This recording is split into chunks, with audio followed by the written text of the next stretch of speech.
I used to work nights at a small burger place right off Route 58. It wasn't one of the big chains, just a local spot that stayed open late because the owner figured truckers and shift workers would keep us in business.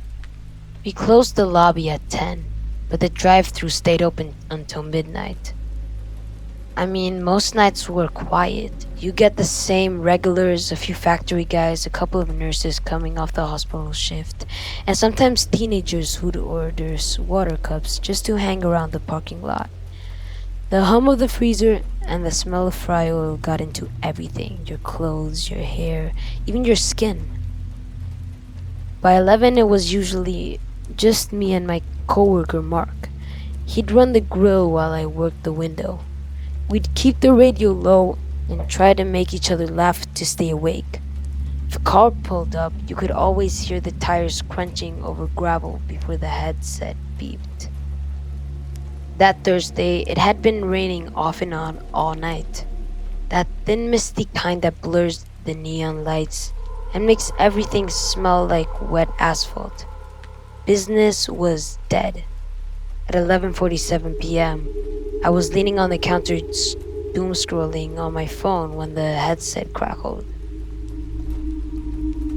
"Welcome to Burger Town.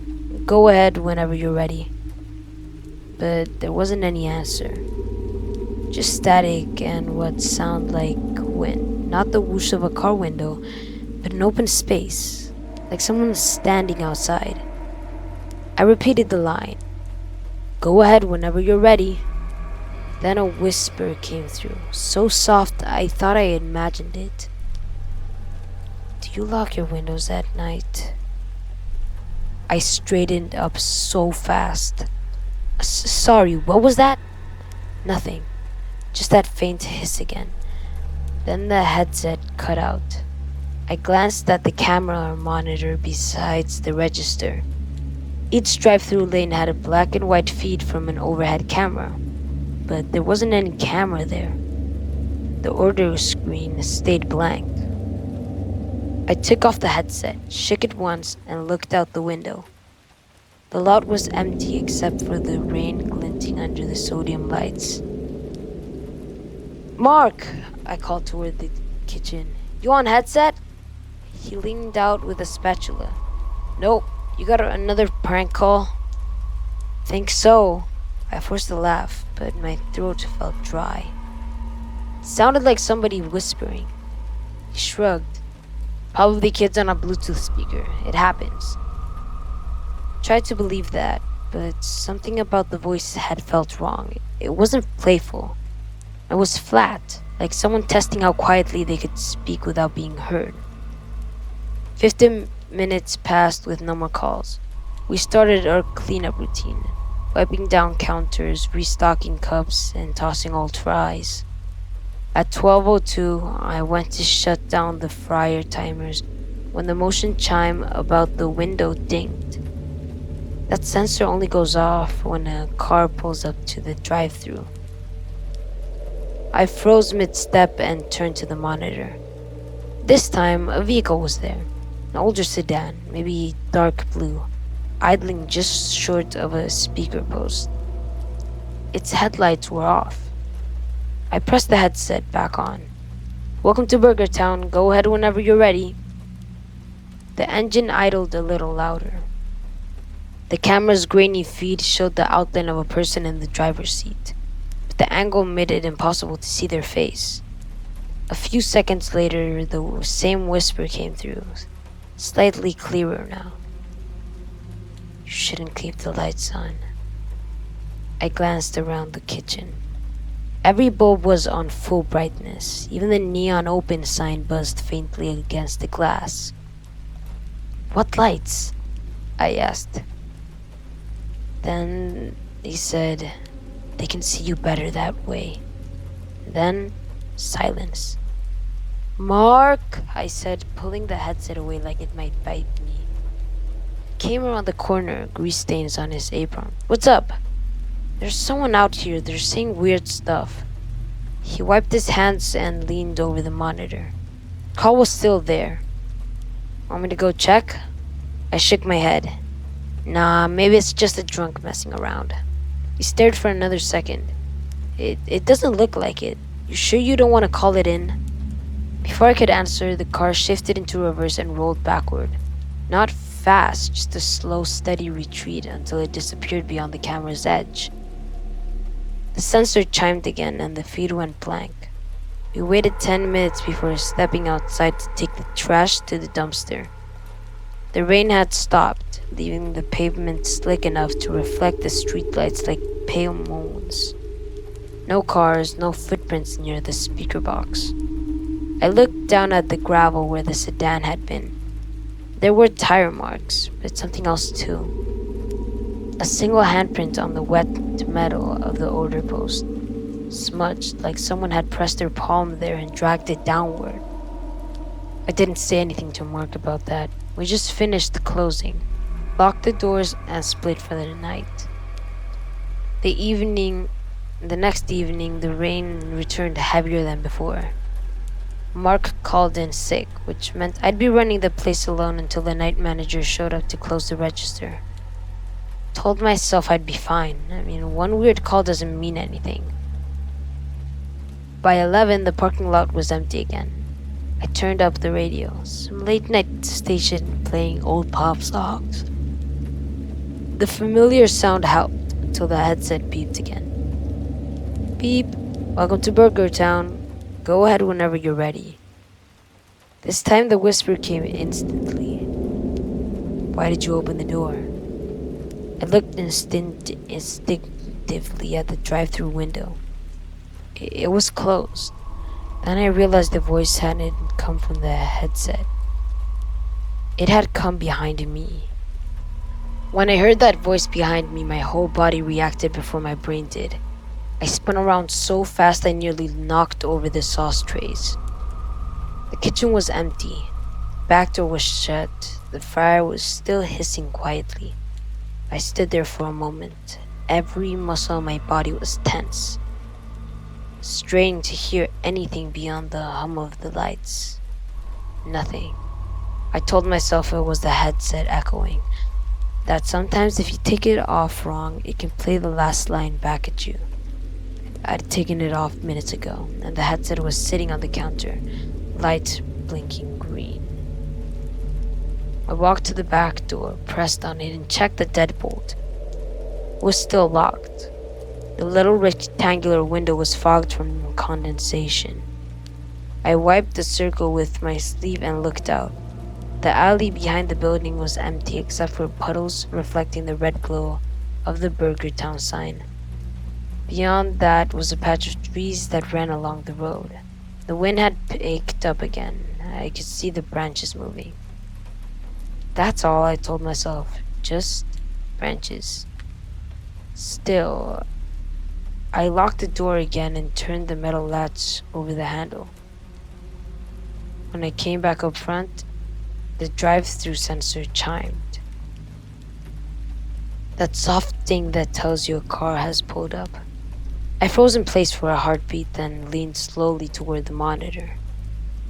Nothing. The camera showed the lane, wet pavement, puddles, and the glowing speaker post, but no car. Then the feed glitched. The image flickered and jumped for half a second. And when it came back, there was a car. Some dark sedan from the night before, headlights off, just sitting there. The order screen blinked to life. Order 0, microphone active.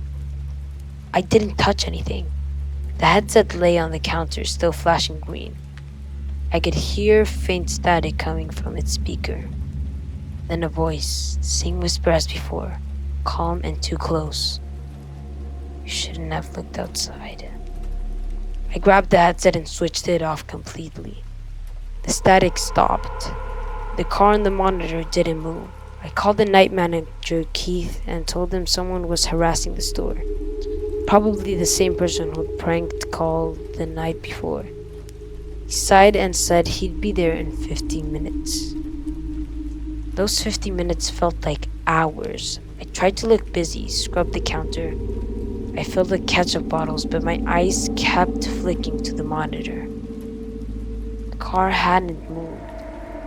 Every so often, I'd glance at the alley window behind me just to make sure the latch was still locked. At 12:26, the sedan's brake lights flashed once. Then it rolled backward, slow and smooth, until it disappeared off-screen again. The chime over the window sounded, but this time, instead of the usual tone, let out a single long beep, like the system had glitched. I stepped to the window, heart hammering. The glass reflected my own face, pale in the fluorescent light. Outside, the lot looked empty. Then, from the speaker box, I heard a faint sound. Not words, just breathing.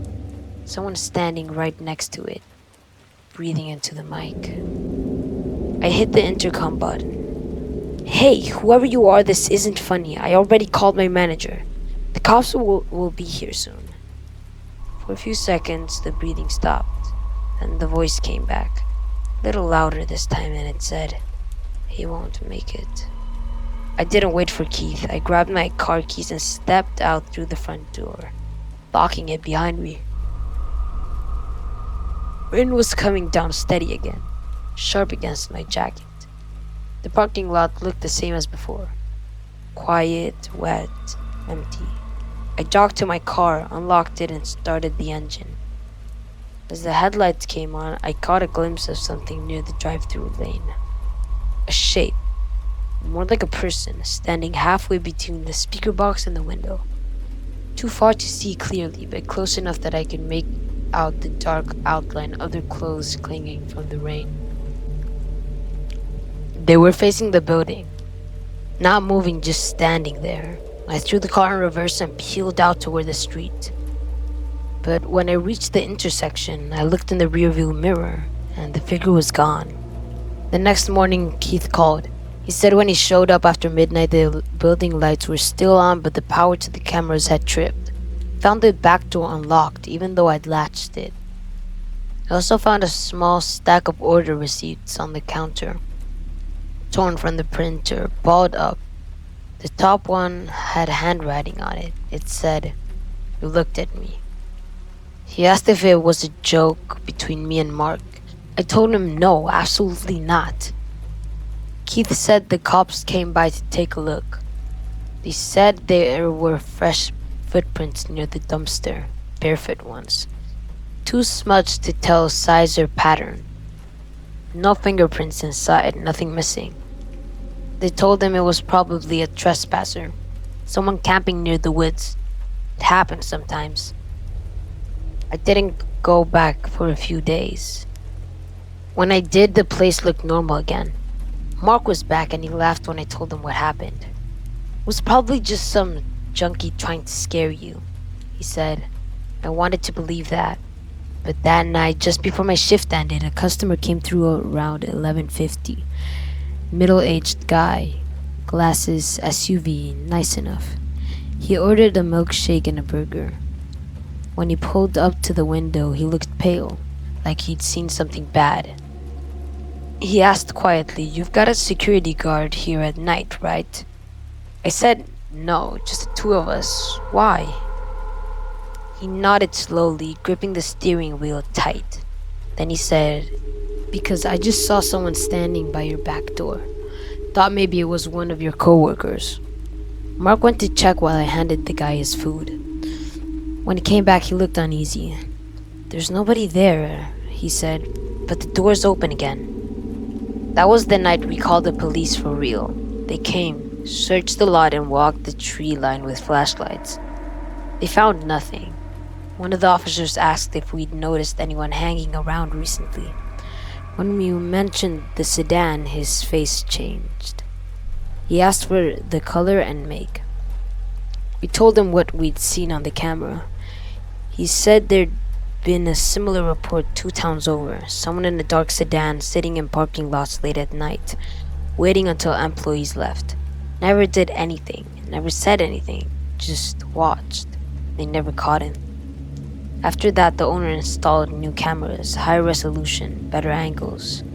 For a while, nothing weird happened. Then one morning, the opener came in early to start prep.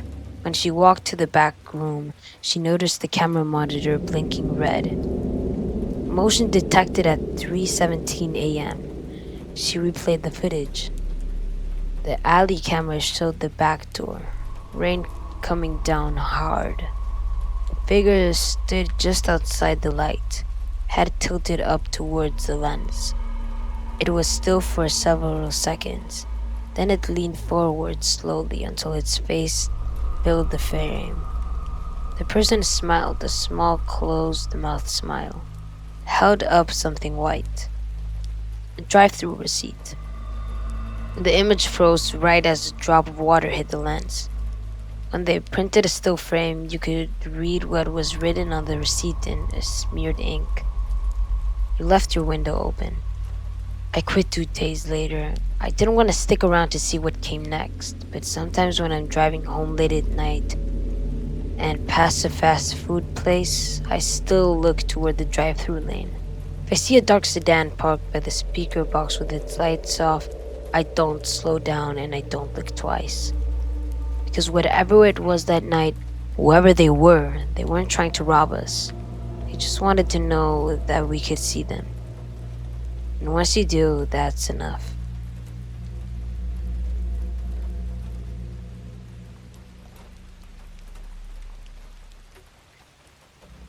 I moved into the townhouse in late September. It was small, quiet, and cheap, which suited me perfectly. The neighborhood was calm, the streets lined with the trees, the occasional sounds of kids playing fading quickly as night fell. I liked it that way, peaceful and predictable. The first week everything was normal, but then I noticed noises, subtle at first. Footsteps above my bedroom, soft thumps that might have been the house settling. I shrugged them off. The townhouse was old, and the old houses creaked. A few nights later, I was watching TV in the living room when I heard it again. Slow, deliberate footsteps pacing the floor above me. Oddly, it wasn't the rhythm of someone walking normally. It was too deliberate, too measured. I froze, straining to hear, but eventually told myself I was imagining it. By the third week, the sounds became impossible to ignore. Sometimes I would hear scratching, like someone dragging something across the floorboards. Once I heard a muffled cough directly above my bedroom. My door was closed and I live alone. I tried logic. Maybe a neighbor moving furniture, maybe rodents, maybe my own anxiety after staying up late at work. But deep down, I knew it wasn't normal. One night, I awoke at 2:17 a.m. to a soft creak. My bedroom door. I froze under the blanket, heart hammering. I listened. A floorboard shifted above me. A soft shuffle. Then, nothing. I closed my eyes, tried to convince myself I was dreaming. The next night I stayed up. I told myself, if it's nothing, I'll see for myself. I set my laptop on the nightstand to record the room. Around 1:43 a.m., I heard it again. Slow, deliberate footsteps on the stairs. Then the softest scrape of shoes against the hallway carpet. I sat completely still, holding my breath. The sound circled my bedroom, first near the door, then near the window, then back into the closet. I could feel him. I could feel someone moving just out of sight, deliberately avoiding detection. Hours passed. Eventually, the footsteps stopped.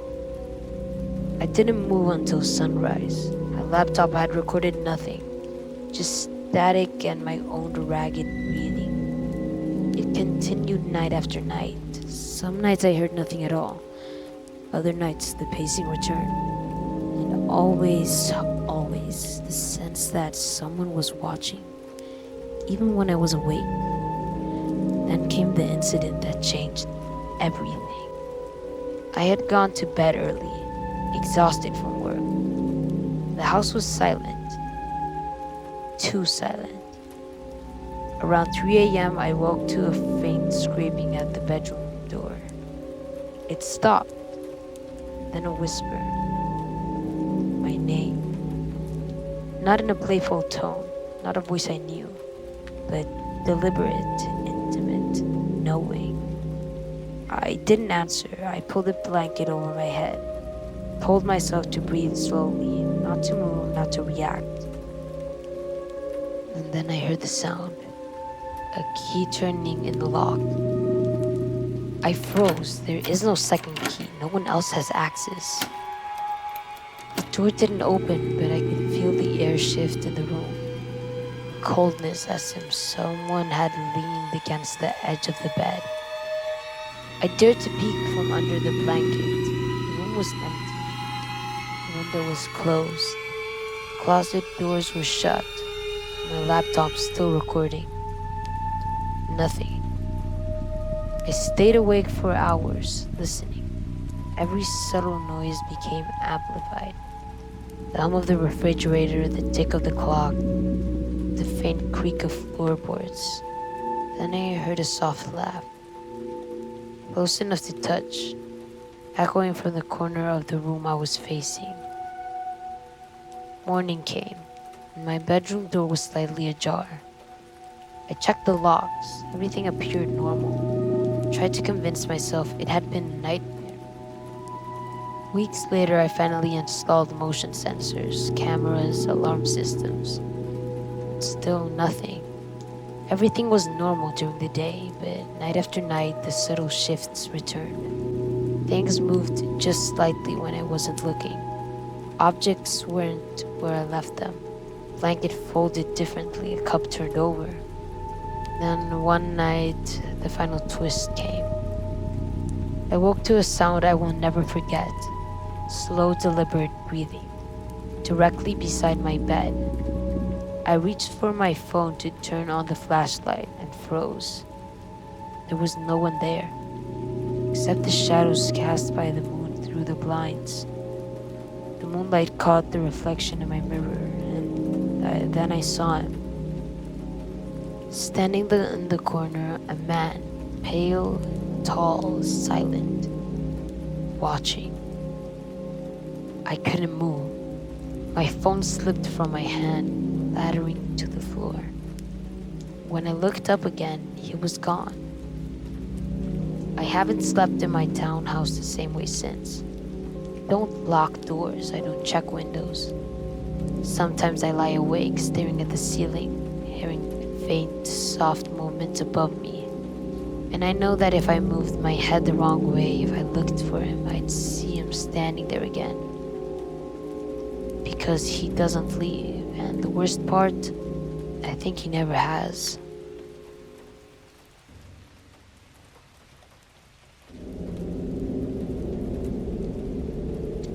Before I start story 3, I just say it as a reminder, you should probably like and subscribe as it helps out this channel. Thank you for listening. It started as a quiet observation. I live in a quiet suburban neighborhood. Houses lined neatly along the street, yards trimmed, and people who keep to themselves. Across from me lives an older man. Never met him, never spoken more than a greeting across the street. He keeps to himself, always has. One evening, I noticed him standing by the curb, not staring, not at the sky, not at anything in particular, just staring toward my house. I mean, I didn't think much of it. Maybe he was watching the sunset, maybe a habit. But then it started happening more. Every morning, he was outside at the same time, walking slowly back and forth along his driveway, glancing in my direction. Every evening, same thing, and sometimes I thought I caught him watching through the windows. I mean, I try to rationalize. He's old, maybe lonely. Maybe it's just a coincidence. And one night, I stepped into my backyard to grab something from the shed. It was dark, quiet, and I heard a soft, low laugh, not far behind the house. My stomach dropped. I live alone. I convinced myself it was an animal, maybe a stray cat. But when I turned the flashlight on the yard, I saw nothing. Nothing except for the neighbor's shadow stretching oddly along the far fence line. I blinked and it vanished. For the next week, it escalated. I'd see movement in the corner of my yard, just beyond the lights from the porch, my hand brushing against the fence, silhouette standing completely still, watching, waiting. Sometimes in the middle of the night, I would hear shuffling just past the edge of the driveway, footsteps that didn't match the street. I started installing cameras, motion sensors, and floodlights. I even considered calling the police. Every camera reviewed showed nothing. The lights would turn on when the sensors were triggered. No one ever appeared in the recordings. Then came the final night. I had gone to bed early, exhausted, but I couldn't sleep. Around 2:30 a.m., I heard the sound again. Soft tapping on my sliding glass door. Slow, deliberate. My heart raced. I grabbed the nearest object, which was my laptop, and peeked through the blinds. That's when I saw him. Not across the street, not even at the fence. He was standing inside my yard, in the moonlight, looking straight at my window. Hands tucked in his coat pockets, completely still. Then he lifted a hand and waved. I froze. The air in my room felt heavy, and when I blinked, he was gone. The next morning, I walked out into the yard. No footprints and no signs of entry. Nothing to explain how he got in. The gate was locked. The fence was intact. Weeks later, I started noticing subtle signs that someone had been close by while I was home. Garden tools slightly out of place, a chair nudged just a little toward the door. The faintest impression of footsteps in the grass near the porch. I moved eventually, but I can't stop thinking about that wave. Calm, deliberate gesture of someone who could have been anywhere in my yard.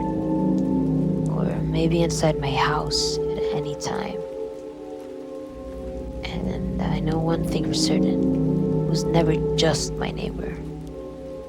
If you've made it this far, I would gladly ask you to subscribe and like, as it helps me pump out more videos for this channel. And if you want, you can check out my other videos. But until next time, peace.